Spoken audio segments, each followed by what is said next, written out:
Familia querida, el Señor les bendiga y les guarde.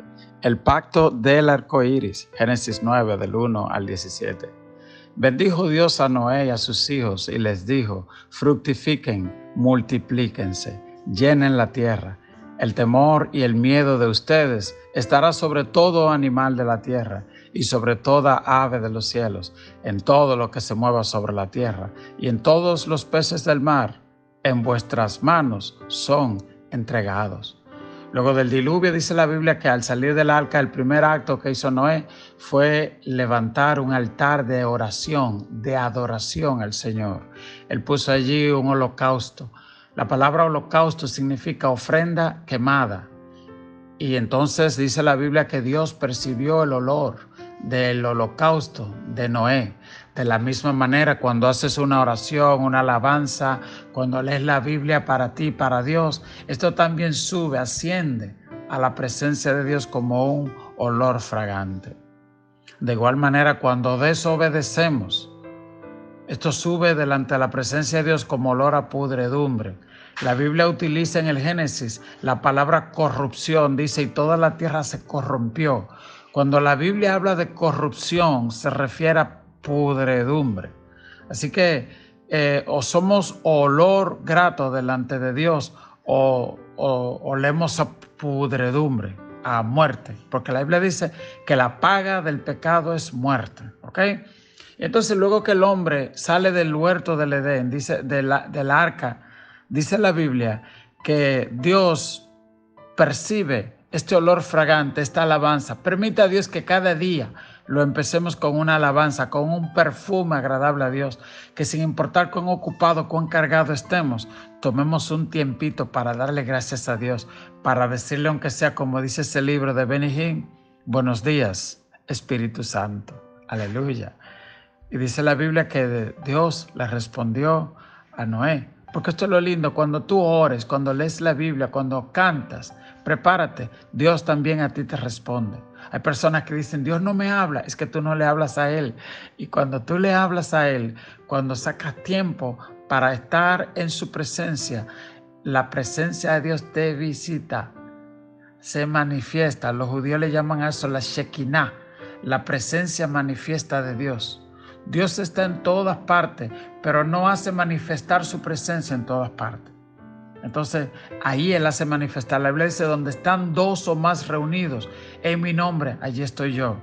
La Biblia dice, clama a mí y yo te responderé y te enseñaré cosas grandes y ocultas que tú no conoces. Ve, eso sucede cuando invocamos. Y cuando Noé invocó, Dios se le aparece y le habla y le dice, todos los animales de la tierra y los peces del mar en vuestra mano son entregados. Hubo como un cambio acá. Dios pone todo esto en la mano del hombre y le dice, todo lo que se mueve y vive os será para mantenimiento, así como las legumbres y plantas verdes os lo he dado. Usted ve, antes de la caída, no se habla de que Dios puso también los animales como mantenimiento para comida del hombre, sino solamente las verduras, ¿verdad? Los vegetales. Pero cuando Noé salir del arca, Dios le dice, todos los animales también te serán para comer. ¿Ok? Y también vemos que al apóstol Pedro, el Señor le reiteró eso. Así que uno no puede atribuir a un mandato bíblico el hecho de no comer carne, porque al contrario, Dios dio esto como mandamiento para el ser humano, ¿ok? Si usted no quiere comer carne porque usted por salud, porque usted quiera, está bien, pero no es pecado comer carne, ¿ok? Porque fue establecido así por Dios. Dice la Biblia, el verso 4, pero carne con su vida, que es su sangre, no comerás. Usted sabe, hay personas que comen morcilla y cosas de esa hecha de sangre. Eso no se come, eso está prohibido desde el Antiguo y en el Nuevo Testamento. O animales que murieron sin ser desangrados, eso está prohibido. La Biblia prohíbe que se coma la carne con su sangre. Entonces usted ve que por eso es que la carne que se consume en los supermercados generalmente son sacrificadas con un protocolo. Los pollos, etcétera, con un protocolo para que haya un debido, para que se desangre, ¿ok? Entonces, dice también la Biblia, otro mandato que él dio, porque ciertamente demandaré la sangre de vuestras vidas, de mano de todo animal la demandaré, y de mano del hombre y de mano del varón, su hermano, demandaré la vida del hombre. Es decir, Dios dice, Él habla de la santidad de la vida, y Él está diciendo, si un animal mata a un hombre, voy a demandar la vida de ese hombre, de ese animal. O si un hombre mata a otro hombre, voy a demandar la vida. Es decir, Dios está hablando de una consecuencia, de una causa y un efecto. Y yo siempre le digo a la gente, mire, no importa que usted no sea cristiano, porque hay gente que dice, tú eres cristiano, yo no. No, mi amor, no importa. Todo lo que vivimos en esta tierra, sufrimos las consecuencias de la ley de la gravedad. Si tú te tiras de un quinto piso, Dios guarde, la gravedad te va a ganar y te va a tumbar para abajo. Entonces el pecado es igual. Si tú cometes pecado, el pecado no tiene que ver que tú seas cristiano o no seas cristiano. Es una ley espiritual. ¿Ok? Así como hay leyes físicas que operan, que tú no la ves, pero están ahí. Y hay gente que dice, no, que eso es coincidencia. Pues coincidencia también la ley de la gravedad y que el mar no se salga. Todo eso es coincidencia. Y que tú fuiste creado y que tienes los ojos en su puesto y que tienes un cerebro. No, hay un orden y detrás de ese orden y una belleza y una creación está Dios. ¿Ok? Dice el verso 7, mas vosotros fructificad y multiplicaos, procread abundantemente en la tierra y multiplicad en ella. Este mandato de no comer sangre y de respetar la vida, recuerde que antes de eso Dios destruyó el diluvio por la depravación que hubo. La descendencia de Caín y todos los otros, un desastre. Y la Biblia no da mucho detalle, pero parece que hubo una depravación enorme y un irrespeto por la vida que Dios creó y unos asesinatos que Dios intervino de una manera que trajo el diluvio, amén, y exterminó prácticamente toda la vida de la faz de la tierra.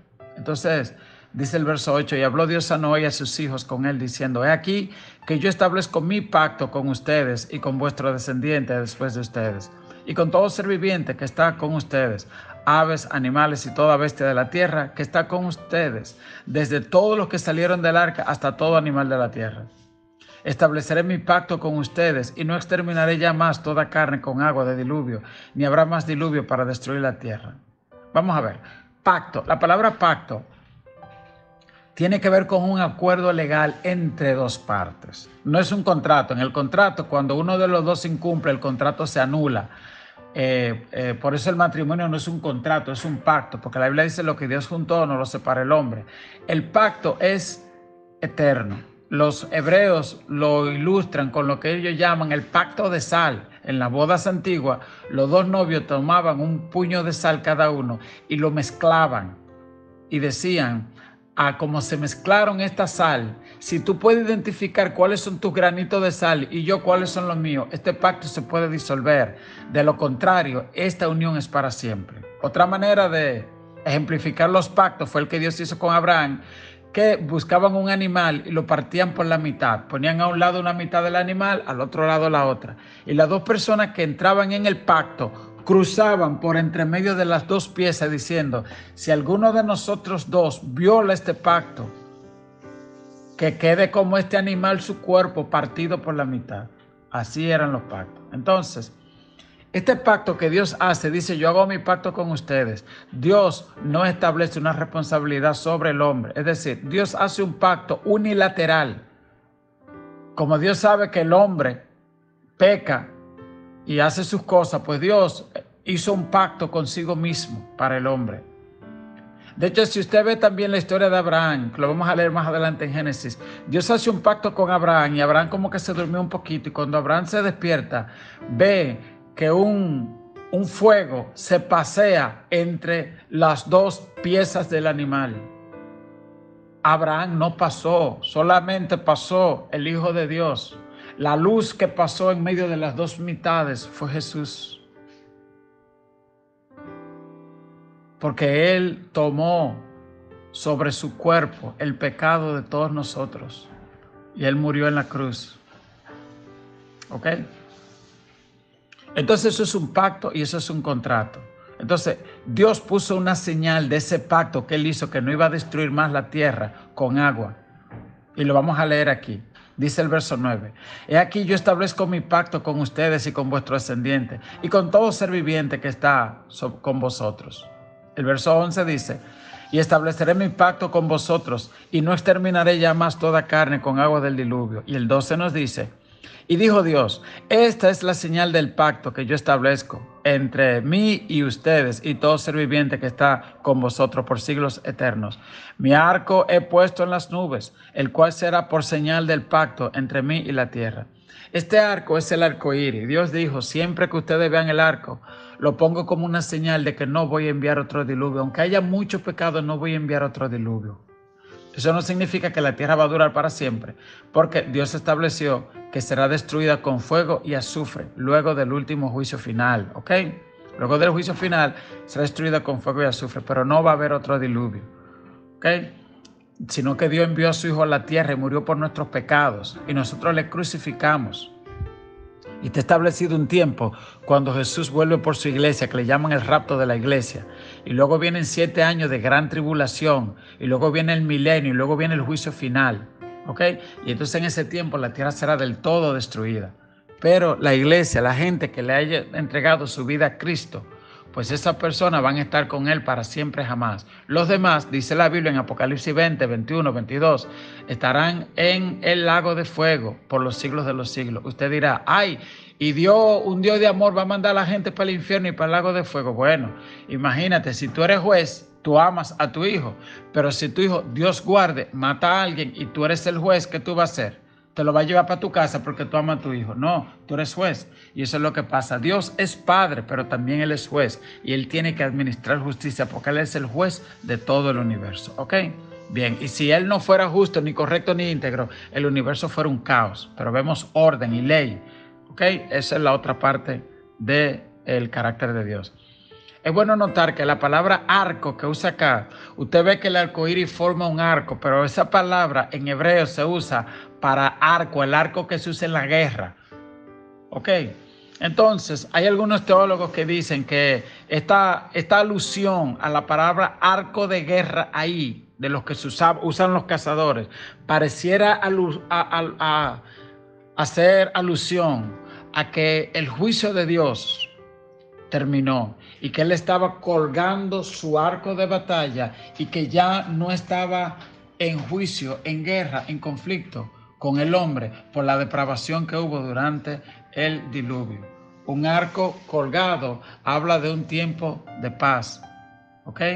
Y la paz de Dios se manifestó en nuestra tierra por medio de Cristo. Independientemente de cuál sea el significado, siempre que usted ve un arco iris, recuerde, esa es una señal de la misericordia, de la gracia, del favor de Dios. Usted dirá: no es un pacto con Dios, es que se forma solo por una ley física del agua y los rayos solares. Sí, correcto. Pues también la ley de la gravedad se puso sola y el mar se hizo solo, ¿verdad? Y todo se hizo solo. No, la Biblia dice que el arco fue creado por Dios como una señal visible de su misericordia. ¿Ok? Bien, y dice el verso 14: y sucederá que cuando haga venir nubes sobre la tierra, se dejará ver entonces mi arco. Aleluya. Se dejará ver mi arco. Oh, gloria. Por eso es que los teólogos dicen: no, es que es el arco de Él. Es que la palabra habla ahí de un arco de guerra. Usted sabrá. Mi arco se dejará ver en las nubes, y me acordaré del pacto mío que hay entre mí y ustedes y todo ser viviente y de toda carne, y no habrá más diluvio de agua para destruir toda carne. Señor, permite que en este día también nosotros podamos hacer una alabanza como hizo Noé, un pacto, una oración, Señor, que produzcamos tu gloria, Señor, y que se muestre tu arco de misericordia sobre nuestras vidas, Señor. Mira, si hay alguien que está atravesando por algún proceso, alguna situación, alguna necesidad, permite que, como dice tu palabra, por nada estéis afanosos, sino que tus peticiones sean conocidas delante de Dios y que se muestre el arco de Dios en favor de tus hijos que a ti claman. En el nombre de Jesús, estará el arco en las nubes y lo veré, y me acordaré del pacto eterno entre Dios y todo ser viviente con toda carne que hay sobre la tierra. Y dijo pues Dios a Noé: esta es la señal del pacto que he establecido entre mí y toda carne que está sobre la tierra. Amén.